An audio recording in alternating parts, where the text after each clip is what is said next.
seyircilerimiz, bugün bizim Rasim müəllimin ve Rövşən Məmmədovun, mənim əziz balamın ad günüdür. Ve her ikisini hamımızın adından ürəkdən təbrik edin, onlara can sağlığı. Sağ olun, var olun. Bize təbrik edirik. Yeni yaxşı mübarək olsun. Şana salmaq var. Bizim ad günümüz davam edir. Bəli, ad günümüz davam edir. Hələ davam edir. İzləməkdə qalır. İzləməkdə qalır. İstifadələ də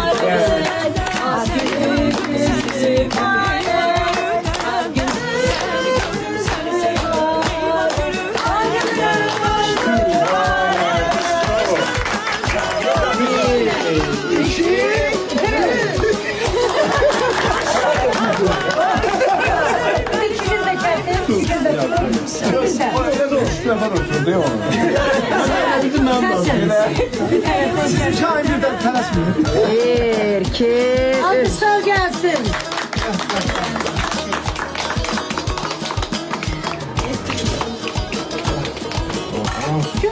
Alkışlar.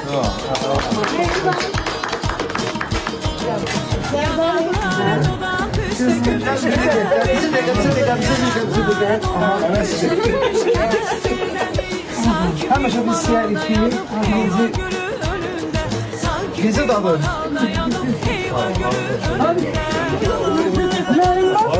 Şekerini qalacaq.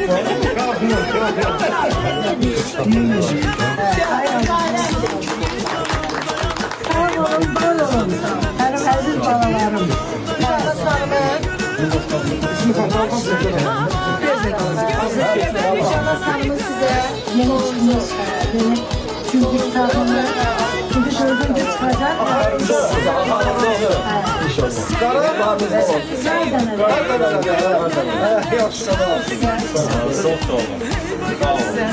En güzel hediye uşağına sağ olun. Çok sağ olun. Minnettarım. Unutuyorum ki buradaki şeylerden biri mahrum bırakın. Sağ olun, aydınlar. Ben yazarım. Sağ olun. Canan Hanım, uğurlarınız bol olsun. Sağ olun, var olun. Gel abi. Sağ olun. Sağ olun. Hediyeleriniz gelsin. Kömürümün şansı. Bu hakkını ne güzel hay Allah. Ne olur aydın da olmuyor. Reşem Erlimin. Alkışlar gelsin Reşem Erlimin hediyesi. Ama ezmeyeyim. Ya ne güzel, güzel. Tarzı bir şeydi. Bəli. Ama ortası bunun içi həmişə dolu olsun. Her zaman qonaqlar olsun. Bilən patlatı böyle göstərir. Ne güzel, ne güzel ki. Sağ olun, var olun. İçişin yazan dolu. Neden lafı?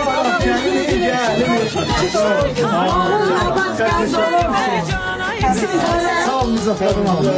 Sağ olun. Çok sağ olun. Var olun, var olun. Ben bir daha teşekkür ederim her birinizə. Çok sağ olun, var olun. Yaxşı varsınız. Ben her zaman dostlar olan məclisi deyirəm. İnsanın həyatda yaxşı dost olmağı baş uzalıdır. Və insanın həyatda yaxşı dost olmağı Allah Teala'dan hədiyəsidir. Biz də xoşbəxt insanız ki, həyatımızda bir dəyərli, gözəl dostlarımız var. Ne yaxşı varsınız, ne yaxşı necə deyim, həmişə yanınızdasınız. Şahnasam sizə var olun, sağ olun. Ben yaşasın gözəl dostlar. Allah sizler var etsin. Çok sağ olun. Aslında tebrik ederim sizi. Siz bundan da yaxşısını alayısınız inşallah. Sağ olun. Sağ olun. Sağ olun. Nicat Bey'in, Cemal Hanım, hamıya, Elvan Bey'in, hamıya,